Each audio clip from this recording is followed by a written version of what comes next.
श्री स्वामी समर्थ. श्री स्वामी चारित्र्य सारामृत अध्याय 2.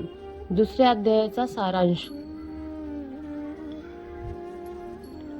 दुसऱ्या अध्यायामध्ये मुख्यत्वे स्वामी समर्थांचे अक्कलकोटमध्ये आगमन आणि त्यांच्या दिव्य स्वरूपाची ओळख याचे वर्णन केले आहे.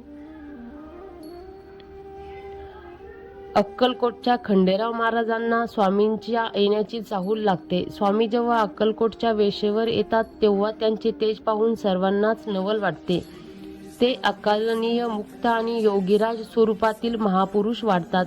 स्वामीचे रूप पाहून लोकांच्या मनात विविध प्रश्न निर्माण होतात.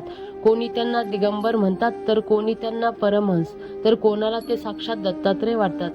स्वामींच्या वागण्यात कोणताही साचा नाही. ते कधी हसतात, तर कधी गंभीर होतात, तर कधी मौन पाळतात. या अध्यायात स्वामींच्या या अवधूत स्थितीचे वर्णन केले आहे.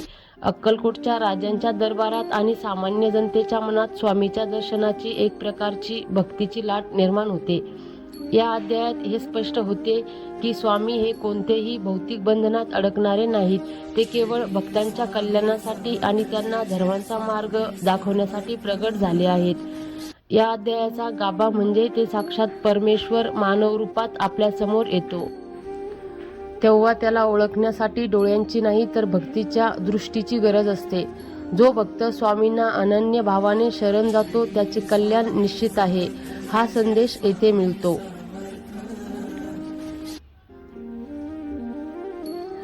स्वामी समर्थांचे अक्कलकोटमध्ये येणे हे केवळ एक घटना नव्हती, तर ते अक्कलकोट आणि संपूर्ण मानवजातीसाठी एक वरदान होते. ज्या भक्तांना आयुष्यात योग्य मार्ग सापडत नाही त्यांनी या अध्यायाचे पठण केल्यास स्वामी नक्कीच त्यांना योग्य दिशा दाखवतात. तर स्वामी भक्तांनो, हा होता आपल्या मालिकेतील दुसऱ्या अध्यायांचा सारांश. रोजच्या या स्वामीमय प्रवासात माझ्यासोबत राहा आणि शेवटी सर्वजण स्वामींचे स्मरण करूयात. श्री स्वामी समर्थ. व्हिडिओ आवडल्यास व्हिडिओला लाईक करा, चॅनलला नवीन असल्यास सबस्क्राईब करा आणि कमेंटमध्ये श्री स्वामी समर्थ लिहायला विसरू नका. धन्यवाद.